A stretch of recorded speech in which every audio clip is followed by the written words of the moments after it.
I told you that I'm going to do a bodybuilding for beginners. Now this could apply to any age. You could be 18 or you could be 48 or 58. But I'm just going to show you some basic exercises today for chest and back. You'll have options. I'll give you a couple for each exercise, and then you decide what you want to do. But this is the best way to start out when you've been off for a while. Or if you're just starting to work out for the first time and you want to use weights and machines, I'll give you some options how to do it. We're going to start with chest first. My friend Edie is going to demonstrate some of them. I'll demonstrate some of them, and we'll go from there. Thank you. All right, buddy. Okay, let's go. Are the shoulders.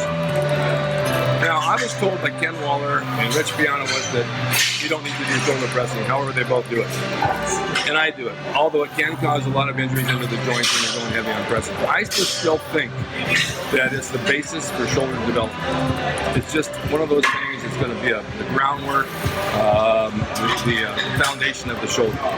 So I like using the slip machine because I can control the bar better. I used to do them like that, but this is pretty direct, and you can knock out some pretty good reps. Now, same thing again. I was doing the higher reps for a while, and I found the higher reps were making me stringy. My muscles weren't really getting any size, so I got down to the lower reps, and for some reason, I always seem to do 7 reps. I don't know why. Reg Park always did 5 to 5. That's old school, but it does work. After presses for deltoids, I like seated lateral raises. It's like this. Now, if you notice, when he turns his hands down, I always say point your thumbs to the floor. That works the outside delt much better. Throw them up. I see people throwing these weights up and dropping them fast. Well, there's absolutely nothing to the deltoids. It's slow, direct, thumbs pointed to the ground. Very, very good development on the deltoids. All right, from this, now I have Elia bend over and work the rear delt. Bend over a little bit more, a little more. Let that rear delt come into play. There we go. Not only works the rear delt, but also works the traps too. And it isolates. You have 3 heads on those deltoids. Anterior, lateral, and posterior. You want to make sure you work all 3 heads. And this works the rear.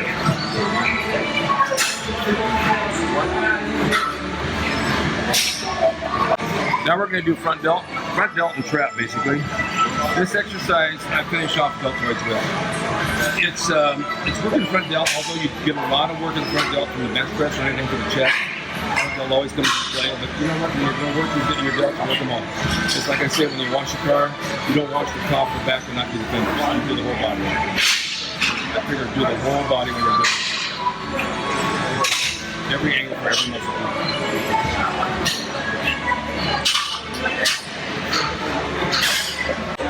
I like to finish off with this exercise. It's not a shrug. It looks like a shrug, but it really works the upper back, the traps, and the rear delt. I usually do 3 sets of 12 reps of this. Now, I was going to demonstrate these myself today, but I have a little bit of an injury, and I trained really hard yesterday. So I got my friend Edith. He's very good at doing this, and this way I can talk as we do it and explain what's going on. But I will at some point do some of these myself. This is really a good movement. I'm not even sure what it is. Okay, when we work bicep, I always liked dumbbell curls. Back in the day, Arnold did, Draper, all the guys liked them. They really isolate the bicep. You notice when Idiot turns them up, he turns his palms outward. Let the bicep do all the work. And when you bring them down, you turn them down the other way. I learned that from Robbie. It works a little bit of the brachialis and the forearm. This is a good basic bicep workout. You can't beat dumbbells.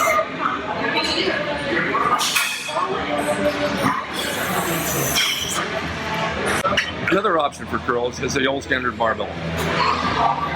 One of these movements like this with the barbell you cannot beat for massive size. It's very, very standard old school exercise, but it puts size on the bicep. It's slow and direct. Don't lean into it, don't cheat it up, don't slow it up. I see guys cheating their curls and throwing them up, and all that does is bring the delt into play.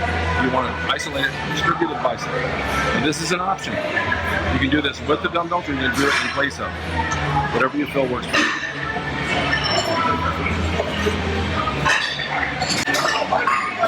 This is another alternative for curls. You use the cable machine on the preacher bench. The thing about the cable machine is that you can resist both ways, and you can also on dumbbells. The dumbbells have a tendency just to fall down by your arms and just drop quicker. But on this, you can actually control the weight. You can control it all the way up and all the way down, like that. Really isolate the bicep. I love this movement. There again, 3 sets, maybe 8 to 12 reps. You'll know what your body can take and what it can't, but just don't overdo it when you're first starting out. If you train before, you're older, and you want to get back in the groove, still start a little bit in the beginning, lighter and lighter, and then work up as you go. If you come in too heavy and hit everything at once, you're not going to want to come back. One of the best movements for tricep, actually starting out to warm up. The tricep pushdown is probably the most universal tricep exercise ever moved. It was used in the old school, it's still used today. It's one of the best ones I like for a warm up. You got to be still and let your elbows stay into your body, come up to parallel, and then press down and tighten your arms, contract it. Contract your tricep every time you go down. Use a weight that's comfortable. Don't lean into it and force it. Then you're not using it.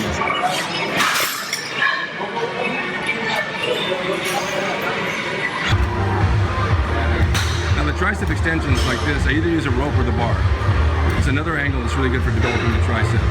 Now keep in mind that the muscle only works one way. It's only going to contract and extend. Everything we do, whether we think it's going to hit it differently, it kind of does, it kind of doesn't. It depends on your body type. But if you feel it where you want to feel it, that's the most important thing. I feel this a little bit different. Now, tricep kickbacks of the dumbbells. These really cramp your tricep. I had a friend tell me they didn't work, they didn't do any good. Oh, I like these. If I do these first, I really get a cramp in the tricep. But it's a basic exercise. It really works, and it's something you can incorporate in your workout. You can use it as an option, or you can throw it in as a third exercise. I always like to do 3 different exercises. I do like 12 reps on this one. Okay, then we finish up with abs. There's many, many things you can do here.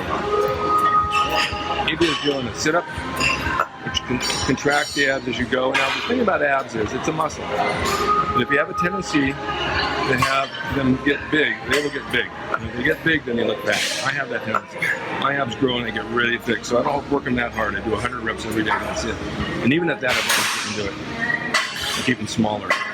And the other thing about abs, it's good to keep them toned, but they're not going to bring them out unless you diet. The easiest way to get abs is to watch your curves and diet. Working them really hard is okay, but it's not going to bring them out like diet does.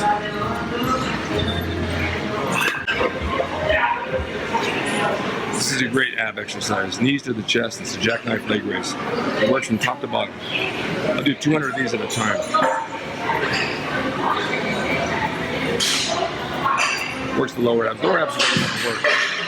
Higher abs, they all work together. I can't really say higher or lower. But if your upper abs get big and thick, then it makes your belly stiff. But this is one good movement right here. It's your choice of the bikes. You got the treadmill. You got the Record and the Stairmasters. This Stairmaster. And I would suggest, as far as cardio goes, 20 minutes 3 times a week. Otherwise, you'll start burning muscle. And it really doesn't burn fat. In my estimation, it's good for your heart and circulation. It does burn calories, but you have to do a lot of it to burn a lot of calories. Now, shoulders and arms. I work those on a different day. So I start my shoulders like we did with Elia. We do all those exercises, and we incorporate bicep, and then we go to tricep, and we'll finish it off. This is something I would do twice a week. For example, chest and back would be Monday and probably Thursday. Shoulders and arms would be Tuesday, and I'll do Friday. And then legs on Wednesday and Saturday, and we'll do legs next workout. So guys, watch this video, use it in your workout, see what you think about it. Write to me, let me know how it works. And remember, watch your diet too. Keep your protein high, keep your carbs minimum. If you're trying to gain weight, you're going to want a few more carbs. You're going to want to really lean out, you're going to want less carbs. So you adjust yourself. Everybody's different. A doctor doesn't give everybody the same medicine. I can't tell you all to do the same thing because it's going to work different for each and every one of you. Find out your path and what works for you. That's what I did, and I know what works for me. I'm sharing that with you. Thank you.